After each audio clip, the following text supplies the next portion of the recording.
Why hello there, welcome to this video. Today we will be exploring the possibility that everything you, a hypnotized, indoctrinated and bamboozled denizen of modern Western civilization have ever been taught about science, history, and the very nature of the world itself, is a lie. Let's begin. Are governments and leaders of Western nations actually the top of the global governance power pyramid? Or could there be players even higher up than them? If so, could there be others higher up still? The question of who truly holds the reins of global power is a complex one with layers upon layers of influence and authority that extend far beyond what meets the eye. Beneath the surface of overt political structures, whispers and rumors abound of elusive groups and clandestine organizations pulling strings from the shadows, orchestrating events on a global scale. And is it possible that these organizations at the tippy top of global power could in fact be luciferian? If we are talking about the worst things that I have experienced, I just told you about things that made the freezer glitch. My conscience started to show itself. Let's put it this way. I was training to become a psychopath and I failed. I did not complete the training and didn't become a psychopath. My conscience came back, and the most difficult part for me was, because I had such a great status there, I was a success. I was trusted with the people playing at this level. Mensen in deze wereld die dus op dat niveau speelden. Ik moet ook zeggen dat to put it carefully, most of these people followed a not very mainstream religion. So, you have Catholics, Protestants, all sorts of religions. These people, most of them, were Luciferians. And then you can say, religion is a fairy tale. God doesn't exist. None of that is real. Well, for these people, it is truth and reality. And they served something immaterial, what they called Lucifer. And I also was in contact with those circles, only I laughed at it because to me they were just clients. So, I went to places called churches of Satan. So now we are talking about Satanism. Yes. So, I visited these churches, just as a visitor dropped by. And then they were doing their holy mass with naked women and liquor and stuff. And it just amused me. I didn't believe in any of this stuff, and was far from convinced if any of this was real. It was just a spectacle to you. Yes. In my opinion, the darkness and evil is within the people themselves. I didn't make the connection yet. So I was a guest in those circles, and it amused me greatly to see all those named women and the other things. Omdat ik vond het allemaal wel leuk, al die blote vrouwen en al die dingetjes die daar speelden. It was the good life. But then at some point, I was invited, which is why I'm telling you all this, to participate in sacrifices abroad.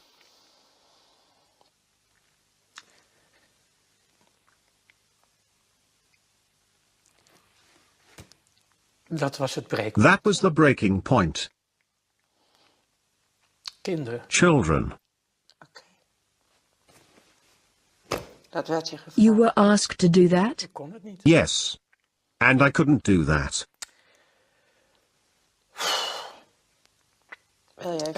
Would you like to stop for a moment, by the way? No. And then I started to slowly break down. I lived through quite a lot as a child myself, and this really touched me deeply. Everything changed. But that is the world I found myself in. And then I started to refuse assignments within my job. I could no longer do it, which made me a threat. I was no longer capable of functioning optimally. My performance started to shake and I had refused tasks. I had not participated. The purpose of the whole thing eventually, in that world, is that they have everybody in their pocket. You need to be susceptible to blackmail. And blackmailing me proved to be very hard if I look back on it. They wanted to do that through those children. And that broke me. Is that, you are not telling me something new, what they also do in politics? If you Google this, you'll find enough worldwide witness accounts to know this isn't a Walt Disney fairy tale. Unfortunately, the truth is that worldwide they have been doing this for thousands of years. I once studied theology, and even in the Bible you find references to these practices with Israelites. The reason the first 10 tribes were banished to Babylonia was because of these rituals with children, including the sacrificing of children. So this is pertinent. All this made me believe, because I realized there was more to life than meets the eye. There is a whole invisible world.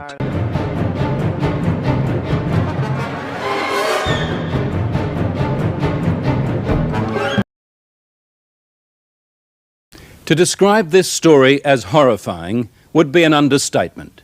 And if that sounds like a warning, then that's exactly what it's meant to be. It deals with the sexual abuse of children by satanic cults. And not only that, human sacrifices as well. We started investigating these secret satanic cults when a British Member of Parliament linked them with the ritual murder of children. In this day and age, it sounded too far-fetched, as did suggestions that the same thing might be happening in Australia. But then we met Teresa.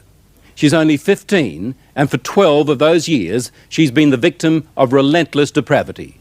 Teresa's story is both shocking and compelling, yet it's a story she's anxious to tell. But again, we should warn you that parts of this report may be distressing. Friends of the family and strangers and my family used to rape me. Make me abort the babies I had. It would be hard to imagine more misery and suffering than what Teresa says she's had to endure. And us kids would be made to do things with the adults and the animals, and then a sacrifice would happen. The sacrifice, were these animal sacrifices? Animals and people. If you're finding this hard to believe, so did I at first. But then there are the medical reports, evidence of sustained sexual abuse. And there's this, a statement prepared for 60 Minutes by Teresa's psychiatrist. It says, "In my opinion, Teresa's account is not the product of a psychotic illness, nor the figment of a fertile imagination. I believe her to be telling the truth." I know what's true and what's not. We also took Teresa's story to this man, therapist Ray Wire. He reads a transcript of our interview and listens to her voice. It's no dream. Few people, if any, in Britain have counselled as many victims of satanic abuse or Satanists themselves as Ray Wire has. If there is an expert on satanic cults, it would have to be him. Do you believe Teresa's story? I believe Teresa's story. It's exactly the same story as I've heard from men who says they've done it. You've dealt with other cases like hers? Yes. 21 cases like hers, he says, in the past 2 years alone. Themes like they were put in boxes with spiders and worms, where they were trapped in fear, where there was a high use of excrement and urine, where there was talk of human sacrifice. Take just one of those rituals, putting children in boxes with spiders and worms. They killed a man at a ceremony? Yeah. In front of you? Yeah, in front of all of us. Did the tramp, did this man fight back? No, I think he was, drunk or something. He seemed really dopey. He was laughing a lot when he was brought in. And he started screaming when they began to cut. But after a while, he died. I'd seen a few killings before then. Although I wasn't used to it, that was the worst one. I really don't know what I thought. I suppose I thought, thank God it's not me. Let me get this right now. Are you saying that you saw more than one person killed in that house? Yeah. I've seen loads of babies killed there. Just newborn babies. Or aborted ones, which were only small. 4-year-olds. Any age, really. Did they ever say they might kill you? They threatened to kill my little girl, who, when I left, was still at the house. A friend? Huh? What little girl? My little girl, Alex. She's about 4 now. You mean you had a child? Yeah. How old were you when you had that child? 11. During these ceremonies, was Satan, the devil, ever referred to? He was called Lucifer.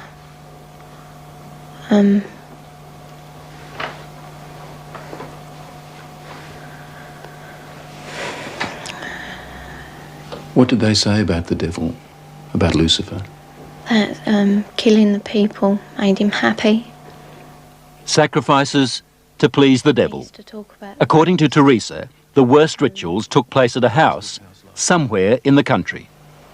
It was big, expensive. From the front, it looked like a castle. It had a long drive and big double wooden doors. Do you think they were rich people then? Very rich.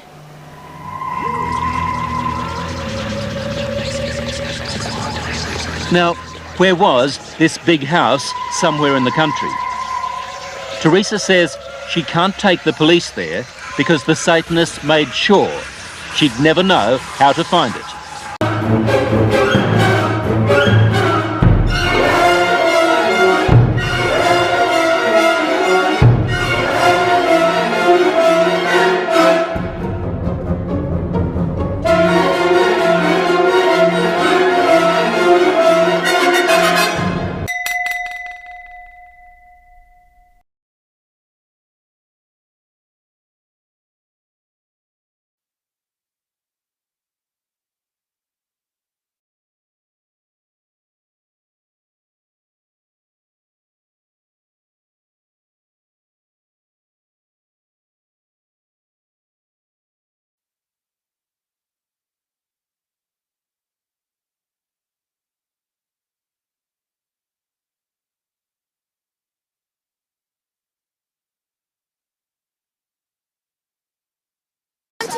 We decided to stop touching each children and stop touching each other and stop touching ourselves and face our urge.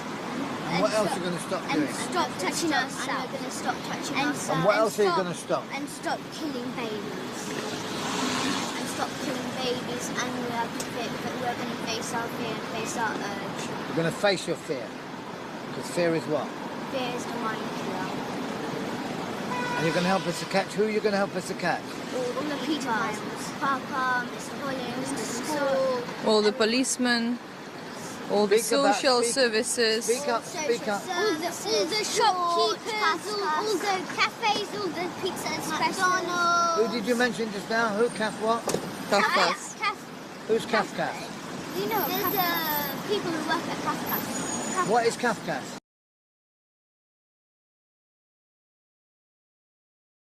Kafkas is they're for children. They work with the social services. And what did they do to you? They do sex. They touch each other. They touch me and Gabriel. They have plastic willies and they stick it in our bottom. Who does? Who sticks it in your bottom? Social services. Everybody does. All of them. Who? Everybody. Does your mother do it? No. Do I do it? No. Who does it then? Papa, Mr. Collins, the school. Parents. My dad's Tell me more family. people. Tell me some more people, please. I'm interested. Parents, police. What about the teachers at school? Who's the main one? Papa, Mr. Hollins, Mrs. Forsyth. Who's Mrs. Forsdyke? She's the head teacher of our school. And what does she do? And she does sex. She got a big birthmark with a big tattoo on her private. And what happens in the church? And we do baby sacrifice and eat the baby. What do you mean sacrifice and eat the baby? So we kill the baby and eat it and drink the blood from it. Is that true, Gabriel? Yes. And we dance with the skulls. You what? We dance with the skulls in the church. What skulls? Skulls of the baby. Pardon? Baby skulls. The skulls of the baby. You dance with the baby skulls? Yes.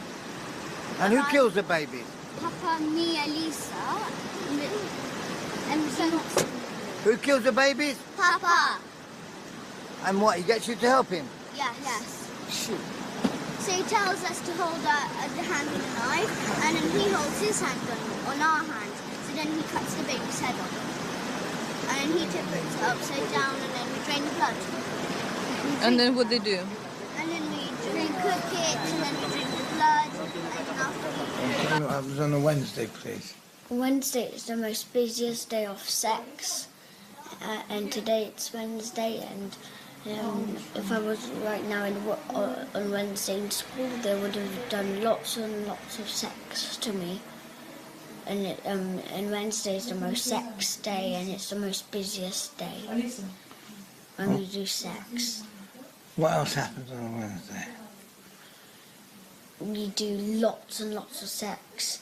They give out lots of sweets, really much of sweets, and this is also the day when they give us lots of sweets and money too.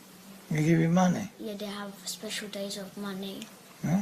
Yeah, Wednesday is the day of money, of giving for playing sex, because it's the most busiest sex day. Yeah, what, the most people come? Yeah.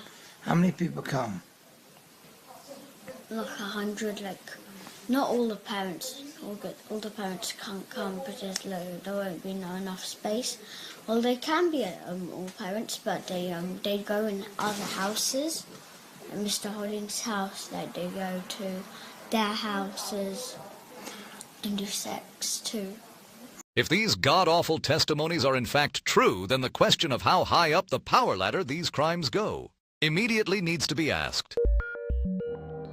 Cremation of care ceremony. On July 15th, 2000, Mike Hansen covertly infiltrated one of America's most mysterious gatherings, the Bohemian Grove. This exclusive retreat has drawn some of the nation's most powerful businessmen, bankers, politicians, and influential figures to its secluded forest enclave north of San Francisco for over a century. Hansen's incursion allowed him to witness a ritual later described with an almost apocalyptic fervor, labeling it as, quote, an ancient Canaanite, Luciferian, Babylon mystery religion ceremony. What he saw was the cremation of care, an elaborate initiation rite that marks the beginning of the Bohemian Club's annual summer retreat. But what exactly is this mysterious ceremony that has provoked such visceral reactions? According to insider reports, the cremation of care is an intricate, highly theatrical performance designed to liberate its participants from the burdens of their everyday responsibilities. Upon their arrival at Bohemian Grove, members are welcomed with a sumptuous open-air dinner, nostalgic speeches, and a procession of torches and hooded figures. This night marks the commencement of their 2-week escape away from the prying eyes of the world. As twilight descends, the ceremony begins. Participants follow a hooded procession bearing an effigy, the so-called dull care, to an artificial lake. This effigy, a cloth-wrapped wooden skeleton, symbolizes the cares and woes of life. The procession, filled with mournful music and solemn pageantry, heads towards an altar dominated by a colossal 30-foot owl statue, Bohemia's emblem of wisdom. The ritual, which dates back to 1881, has evolved into a satirical yet deeply symbolic performance led by a high priest. The effigy is set ablaze amid chants, songs, and invocations, culminating in a spectacular fireworks display. The burning of dull care represents a temporary banishment of the participants' anxieties, allowing them to indulge in carefree revelry. Throughout its history, the cremation of care has served as a stage for performances by some of the Bohemian Club's most prominent figures, such as former U.S. President George H.W. Bush, actor Clint Eastwood, and news anchor Walter Cronkite. Despite the bemusing nature of the performance, Bohemian Grove's secrecy and its members' significant political and economic clout have always fueled suspicion and speculation. The ritualistic burning of care may seem frivolous, but it serves a deeper psychological purpose for those who partake. As the mysterious ritual of the cremation of care lifts the burdens of some of the world's most influential figures, the current membership roster of these groups is a closely guarded secret, known only when a member leaves or the membership is revoked. Yet, old attendance records from two notable groups, Owl's Nest and Hillbillies, hint at the deep interconnectedness of society's upper echelons, connections more entwined than most would ever suspect. During the 1970s and 80s, Owl's Nest reached its peak influence, boasting chairmen and CEOs from colossal corporations such as United Airlines, United California Bank, Dart Industries, and Poly Petroleum. Among these corporate titans mingled aspiring politicians, including Ronald Reagan, who would later ascend to the U.S. presidency. Reagan's induction into Owl's Nest in 1975, following his governorship of California, catapulted the group's status to new heights of elitism. Owl's Nest was known for its lavish gin fizz breakfasts, where attendees, including Reagan and Richard Nixon, indulged in Eggs Benedict and gin fizzes. These gatherings exemplified the informal yet opulent spectacles that defined the Grove's unique social landscape. Though the specifics of their private conversations remain unknown, it is hard to imagine that Reagan did not forge crucial alliances and agreements with the powerful men surrounding him as he prepared for his presidential bid. Another notable camp, the Hillbillies, counted future U.S. President George H.W. Bush among its members, beginning in 1973. Surrounded by executives from General Motors, Southern Pacific, and Westinghouse Electric, Bush's tenure at Hillbillies coincided with his rise in national politics. The Bohemian Club's influence in U.S. presidential politics extends even further back. Historical records reveal that other Republican luminaries such as Herbert Hoover, Dwight D. Eisenhower, and Theodore Roosevelt were also members. Hoover, an enthusiastic member since 1913, founded the Caveman Camp, which later hosted Nixon and Eisenhower. Despite his critical remarks about the club captured on the Watergate tapes, Nixon used his membership to bolster his political career, delivering significant speeches and securing Reagan's support for his 1968 presidential bid. In total, Bohemian Grove consists of about 120 separate camps, each with its own traditions and emblems. From the artistic gatherings at Monkey Block to the scientific enclaves like Wayside Log, the camps reflect the diverse interests of their members. Others, like Mandalay and Caveman, however, stand out for their concentration of the corporate elite alongside politicians. In recent years, revelations about members such as Supreme Court Justice Clarence Thomas, who attended retreats with billionaire Harlan Crow, have reignited scrutiny of the Grove's exclusivity and influence. Despite modern restrictions on cell phones and cameras, the Grove remains a haven for discreet yet powerful interactions among America's elite. Well, I suppose this is enough food for thought for now. In the words of Aristotle, it is the mark of an intellectual to be able to hear a new idea without having to believe it.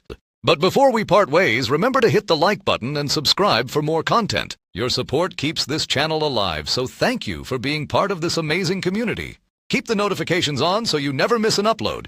And until next time, take care and stay awesome.